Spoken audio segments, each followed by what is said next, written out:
Silent Hill was the first video game to ever make me feel fear. That's not to say I had never played a horror game before. Like most anyone around that time, I had of course played the Resident Evil games for one thing. And those games were no walk in the park, to be sure. They were stressful and action-packed and always managed to make me jump a handful of times, but I wouldn't say they ever really scared me. Silent Hill, though, that game scared me. And not just this monster looks freaky, or I'm about to get a game over, or that jump scare got me kinda scared. I mean, the kinda scared that made me look over my shoulder because it felt like I was being watched. The kinda scared that had me taking a break at every save point because I only had enough nerve to play for a couple minutes at a time. The kind of scared where I didn't even realize how long I've been holding my breath. Silent Hill made me feel unsafe. Not my character, me. The longer I played this game, the more I felt like I was in real danger. Unlike a lot of horror games at the time, which were mostly trying to imitate the visceral, in-your-face action scares of Resident Evil, the specific type of horror exhibited in Silent Hill revolves around an atmospheric unease, the feeling that the very world you inhabit is inherently dangerous and inexplainable. You never get a chance to relax because you feel like nowhere and nothing is safe. Silent Hill does an impeccable job presenting a horror setting that doesn't feel arbitrary. On the contrary, it feels like the very source of the horror itself, effectively turning the quaint tourist town of Silent Hill into a character in and of itself. The first two Resident Evil games were set in locations that largely felt like backdrops, while the zombies and monsters provided the actual scares.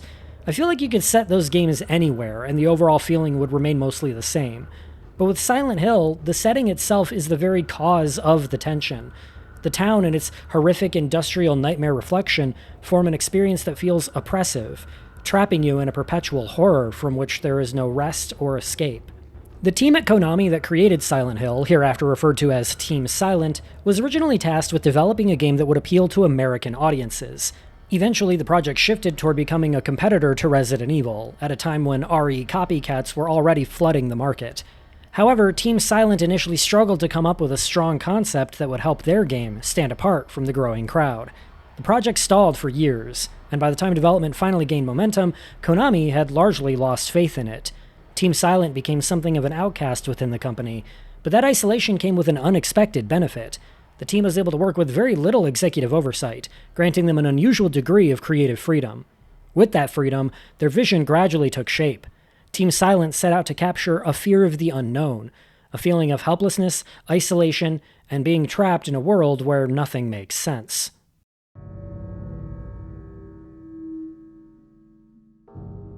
Upon first glance, Silent Hill's similarities to Resident Evil are apparent.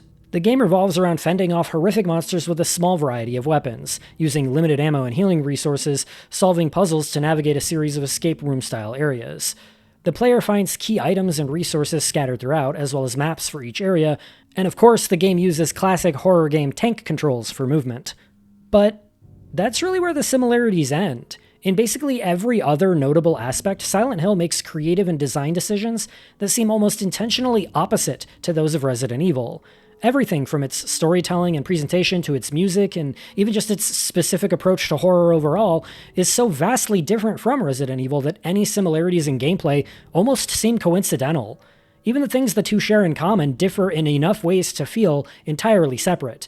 Where maps in Resident Evil are purely utilitarian, in Silent Hill they're treated more diegetically, with Harry marking dead ends and locked doors as the player encounters them, and he's also unable to open the map at all if it's too dark for him to read it. While both games lack any sort of on-screen HUD so as to keep the horror immersive, the way both games handle player communication differs as well. For instance, Resident Evil signifies critical health by having the player's character limp. Silent Hill, though, has the controller's rumble feature mimic a panicked heartbeat as Harry gets closer to near death, providing tactile feedback rather than visual. Both approaches work, but they create very different impressions. Even just in terms of presentation, Silent Hill avoids the typical survival horror tropes of the time, most notably by completely bucking the trend of pre-rendered backgrounds that then typified the genre. Every character and environment in Silent Hill is displayed via full 3D polygons, which means that the camera is able to move and rotate rather than being a series of static 2D images. This allows for more dynamic cinematic dollies and pans, and also grants the player more control over their own field of vision. While the camera mostly moves on its own to focus on important areas or objects, at the press of a button, the player can reset the camera to behind their back, in case the current viewpoint becomes too limited or disorienting. But while the dedication to keeping the entire game in real-time 3D is admirable, the PS1 could only handle so many polygons on screen at once, limiting the amount of viewable space being rendered at any given time. However, even here, Team Silent managed to use this limitation to enhance the game's horror atmosphere. Rooms tend to be small and cramped. Interior hallways greet you with walls of pitch black in all directions, and the vast open streets hide graphical pop-in by covering the entire town in a dense fog. No matter where you go in this game, you can never see more than a few feet in front of you, which of course only adds to the paradoxical feelings of isolation, oppression, and vulnerability. And that's another thing that stuck out about Silent Hill in terms of gameplay. A good chunk of this game is spent not in cramped corridors, but wide open city streets. So along with the sense of claustrophobia you get from the game's building interiors, you also get the opposite sense of agoraphobia via Silent Hill's spooky, empty city blocks. The entire town is eerily quiet, completely devoid of any human presence. Its streets were intentionally made abnormally wide to reinforce feelings of isolation and make the player feel that much smaller and helpless. A never-ending snow falls out of season, and streets inexplicably end in bottomless chasms without warning or explanation. There's no music, and the only ambient noise is a faint howling wind, broken up only by the occasional harsh crackling static of your pocket radio, alerting you to nearby monsters. Because really, the biggest way Silent Hill set itself apart from Resident Evil's brand of survival horror was by tipping the scale away from the survival and far more toward the horror. While you're still dealing with limited ammo and healing resources, there are no worries of managing a limited amount of item slots. The game places a larger focus on high-power melee weapons, such as a lead pipe or fireman's hammer, and you can even stomp downed enemies to finish them off. This all serves to make ammo conservation less of a necessity, and the game will even generously reload for you whenever you draw your gun. You also have a fair bit more mobility options than expected from a 3D horror title of the time. Unlike in Resident Evil 1 or 2, you can quick turn, move while shooting, and there are dedicated sidestep buttons, which when paired with directional input, even allows you to circle strafe. But the game is designed around the player having all these additional options and resources at their disposal, meaning the combat and enemy encounters are, on average, much more aggressive and dangerous. You may have more mobility options, sure, but your lead character is also notably clumsy, no matter how deftly you manage to move him.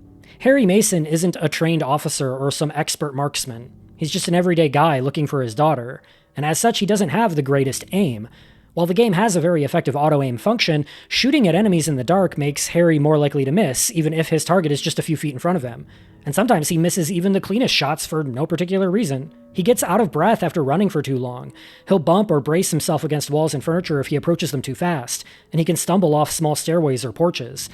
Part of what makes horror games so stress-inducing is that you, the player, are the one in control, and pairing that with a character who isn't particularly nimble or athletic adds a brilliant sense of helplessness. Even your flashlight has pros and cons. Keeping it on will help you pierce through the seemingly endless darkness around you, but it also allows monsters to more easily track you in return, and so the player is sometimes incentivized to brave navigation without the benefit of perfect visibility. It often feels like every movement and decision you make in this game has some sense of weight or consequence to it.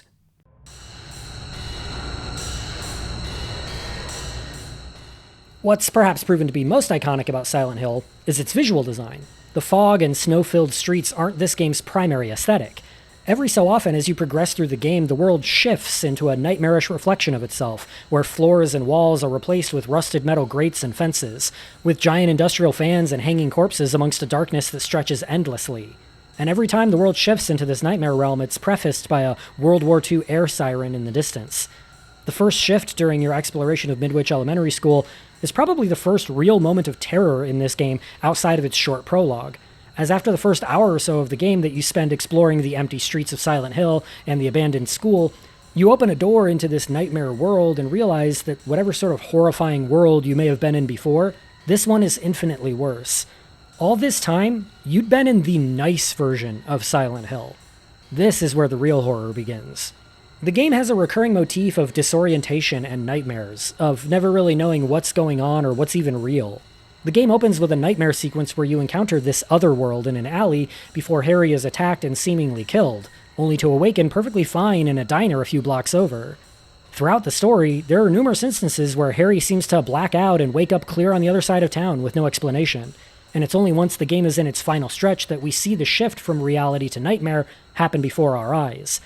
There are even certain rooms in the game that defy the logic of any maps, with certain doors teleporting you to separate floors entirely, or a mysterious fourth floor suddenly appearing in the hospital's elevator and triggering the shift into the nightmare world. Which is probably my favorite subtle scare in this game. Occasionally, the game even uses the mirrored worlds to execute scares via repetition and subverted expectations.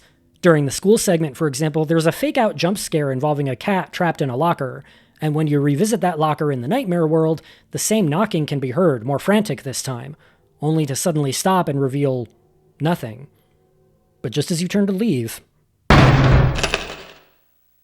Throughout the entire game, we can never quite tell whether any of this is actually happening or whether it's all in Harry's head, which the game even leans into with its bad ending, where we see the entire story was actually the dying nightmare of Harry, who sits bleeding out in his crashed Jeep. But even in its true ending, the game seems through and through designed to make the player question everything, while still keeping things vague enough to remain terrifying in its mystery. The game's final area, simply called Nowhere, is especially disorienting, being a jumbled amalgamation of previously visited rooms all in one space, with no map available and no logical progression between rooms. So right to the very end, there's always a general feeling that something is not right here, as if reality itself has been distorted.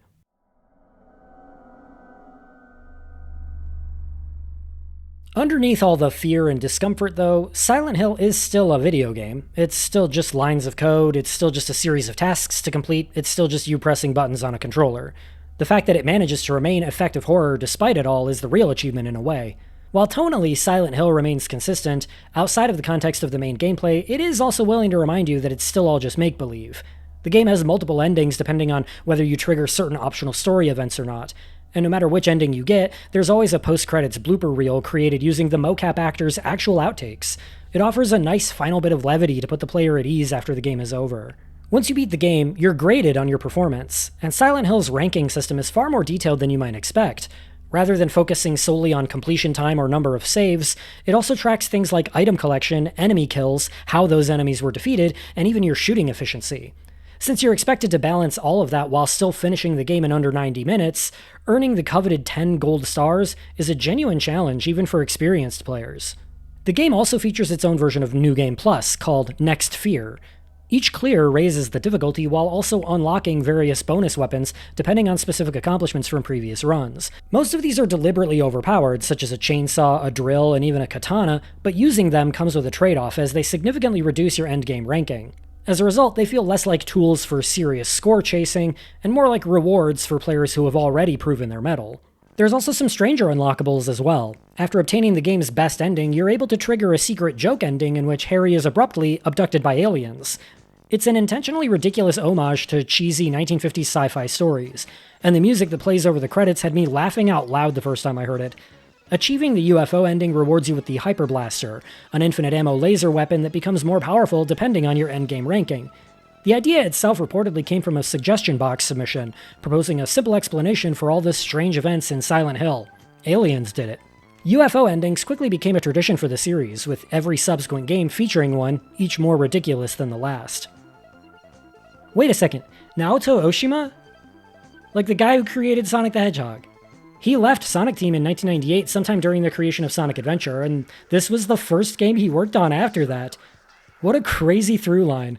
Beyond Unlockables, Silent Hill also offers a surprising amount of customization. The controls can be completely remapped, and a hidden options menu accessed with the shoulder buttons lets players disable auto-aim, swap walking and running inputs, and even change the color of the game's blood. Subsequent playthroughs unlock additional options as well, including an over-the-shoulder camera mode and bullet adjust, which increases the amount of ammunition received from pickups, eventually allowing for multipliers of up to 6 times the normal amount.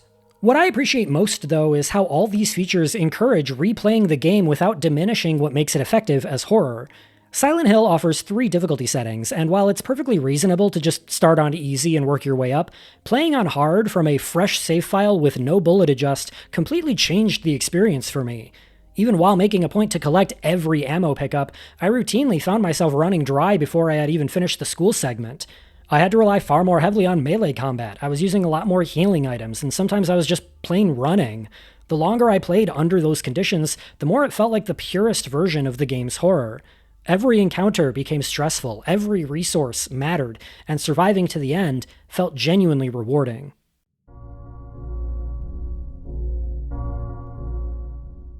The basic story of Silent Hill sees Harry Mason, an author and single father, traveling with his adopted daughter Cheryl to the titular town of Silent Hill, a tourist city located somewhere in the northeast United States. Just as they arrive, however, Harry suddenly swerves to avoid hitting a pedestrian, crashing his Jeep in the process. When he comes to, Cheryl is gone, and he scours the mysterious ghostly town in search of her, in the process finding himself involved in the horrifying occult activity causing Silent Hill's paranormal phenomena. Compared to the typically more sci-fi approach other horror games at the time tended to take, Silent Hill takes a more staunchly metaphysical approach. According to the game's director, the primary theme of the story was the fear of the unknown, and a specific emphasis was placed on keeping the story vague and even contradictory at times. Nothing in Silent Hill can be fully explained, other than the general catalyst of weird occult people doing weird occult things. Yep, it's just straight-up demons we're dealing with here. But despite some very non-specific hints at certain sects of Christianity, the writers smartly did not link their flavor of the supernatural to any one existing faith. It's all vague enough that it could apply to any religion or none at all, with the game even specifying that the town has its own local faith. It's all compelling material. The game's final scene with Lisa in particular always gives me chills. But importantly, the game never over-explains anything. In fact, most of the important plot stuff happens in the background. Our lead character is really just concerned with finding his daughter and getting the hell out, and while he does still question the weird stuff happening around him, his priorities never stray from that. By the end of the game, Harry has completely run out of patience for anyone involved in the occult, and so it actually becomes kind of funny to see these townspeople go on and on about the Day of Reckoning and the coming of paradise, and then have Harry just be like, I don't care, just give me my daughter so I can leave. Also, Dahlia mentions practicing gyromancy, and if you've never looked up what that is, I suggest you do because it's actually kind of hilarious. However, I think the game could have spent maybe one more scene explaining the link between Silent Hill's drug trafficking ring and the local occult. After several playthroughs, and even after hunting down a few in-game notepads that expand on the lore, I'm still not entirely sure how these two plotlines connect. According to a quick Google search, apparently Dr. Kaufman was peddling a hallucinogen to tourists, and the occult also used those hallucinogens to commune with the spirit world. It makes sense, I guess, but the story didn't do the greatest job of elaborating on why the drug trafficking subplot mattered. I had to look into it myself. And did we really need 2 sewer levels?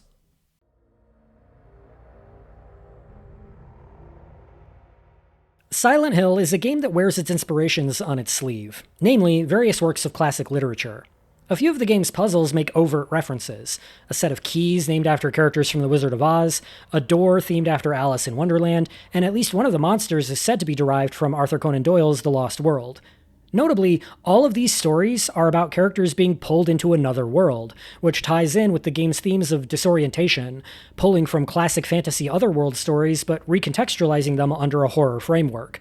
But that's not the only way classic fiction influenced the game. In creating the world and story of Silent Hill, Team Silent drew inspiration from horror and mystery literature, as well as American film and television. Some of these influences are fairly surface level. For instance, the group of Japanese developers attempting to capture the feeling of a small American town ended up modeling the elementary school in this game after the one seen in the Arnold Schwarzenegger film Kindergarten Cop, while Lakeside Amusement Park was inspired by a real park of the same name in Colorado. The game's atmosphere and storytelling, however, draw from much deeper influences. The most obvious and pervasive is the work of David Lynch, particularly Twin Peaks and Jacob's Ladder, both of which seem to have left a clear mark on Silent Hill's tone, setting, and dreamlike sense of unreality. Stephen King is also frequently cited as an influence, with, I'm assuming, The Mist being a particularly significant one in this case. It doesn't stop there either. Several characters are named after classic Hollywood actors, such as Cheryl Lee and Judy Garland, while many of the town's streets are named after authors known for horror and thrillers. There's Michael Crichton, Ira Levin, Richard Matheson, and Dean Koontz, just to name a few. There's even a Bachman Road, a nod to Richard Bachman, which was Stephen King's pseudonym for a time. One could also make a decent case that David Lynch influenced the game's acting as well. Something Lynch's works do quite well is having every line delivery feel just ever so slightly off, giving his stories a sort of uncanny feeling that constantly keeps the viewer on edge. Silent Hill's acting gives off a similar vibe, although it's difficult to say for sure whether this stilted delivery was intentional or just a happy accident. The voice acting in Silent Hill never reaches Resident Evil 1 levels of bad, not even close. In fact, it's pretty decent most of the time.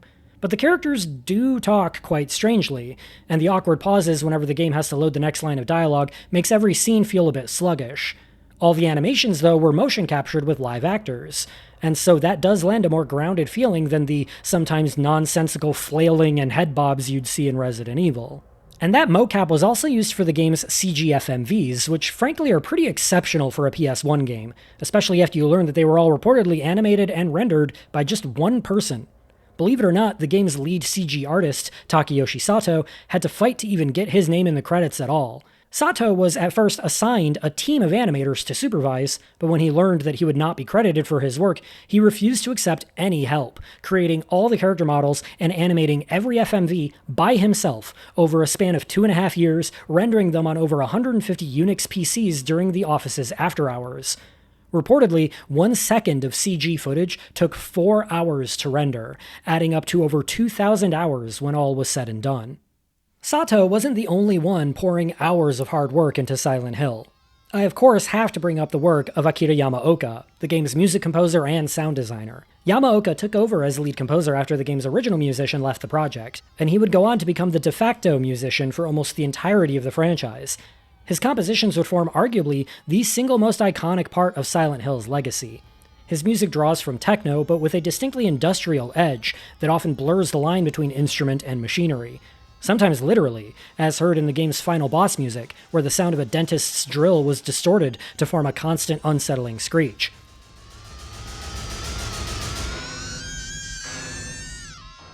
As a matter of fact, Yamaoka was also responsible for creating all of the game's sound effects as well. There's even unique end credits themes for each of the game's 5 endings, including a vocal theme written by Rika Muranaka, the same composer who wrote Metal Gear Solid's iconic ending theme. So unorthodox were some of these compositions that when Yamaoka presented his work to the rest of the team, they thought the files had been corrupted. The others were hesitant to use such strange music in the final game, and so Yamaoka had to convince them why this style of music was the right choice. Much like the game's setting, the music almost becomes a character in and of itself, creating panic and tension during the game's nightmare sequences, but also softer yet unnerving pieces during cutscenes. And perhaps more importantly, thanks to Yamaoka's smart sound direction, the music is used sparingly. A surprising amount of the game goes completely without music at all, meaning that when it does show up, it has all the more impact. Altogether, the atmosphere, visuals, story, and music of Silent Hill combine into something frightening and unique. It's a game that makes me feel a very specific type of fear, one that I haven't really gotten from other horror games before or since. Even having played this game dozens of times, even doing challenge runs and breaking the game down to its most rote mechanical elements, it's hard to completely shake the feeling of dread and tension that drips from this game's every pore. Something about this game just always has me a little bit on edge no matter what. So even though I can't quite put into words why that is, I can at least confidently say that Silent Hill is doing something right.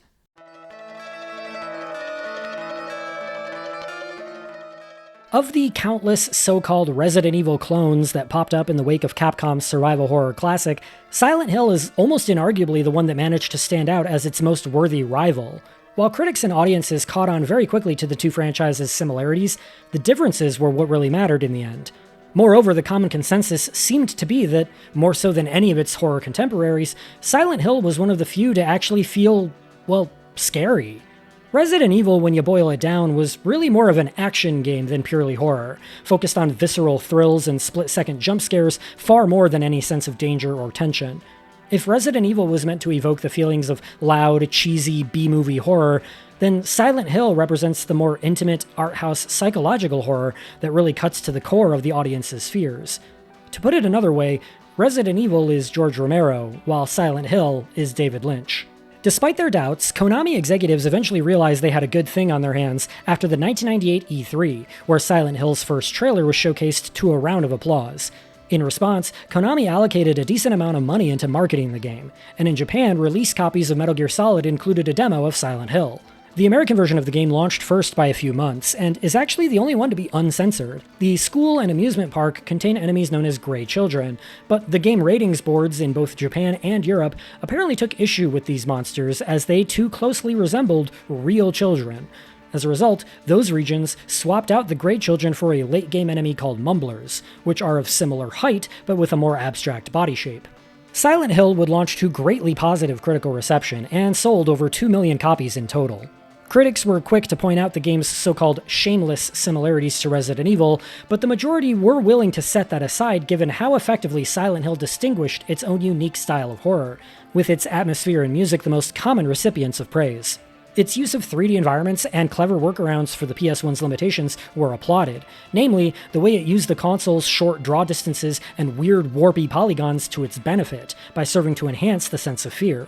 In the end, Silent Hill would go on to become one of the all-time pillars of video game horror, and spawned a decades-long franchise that's still seeing new entries today.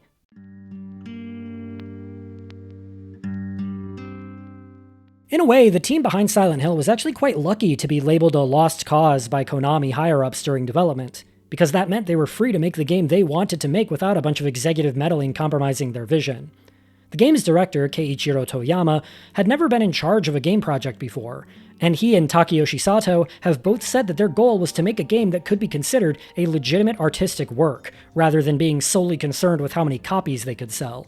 They didn't want to just make another dime a dozen video game. They wanted Silent Hill to stand as a timeless classic, like the literature that inspired it. While I feel much of the original Silent Hill has been surpassed by its sequels, I'd still say it's every bit as timeless as Team Silent hoped it would become. Even all the graphical and mechanical jank that comes with it being a PS1 title all feels like an intended part of the experience that serves to fuel its horror. While it's impossible for me to go back and experience this game for the first time all over again, it still never stopped making me feel fear. Even after playing skillfully enough to earn a 10-star ranking, it's impossible for my brain to reduce all of this to simple tasks and mechanics. This is fear in its most effective form. No matter how confident I feel, it still manages to make me feel just a little bit unsafe, just a little vulnerable. This game always, in some way, manages to make me feel genuinely scared. In my eyes, Silent Hill is quintessential video game horror.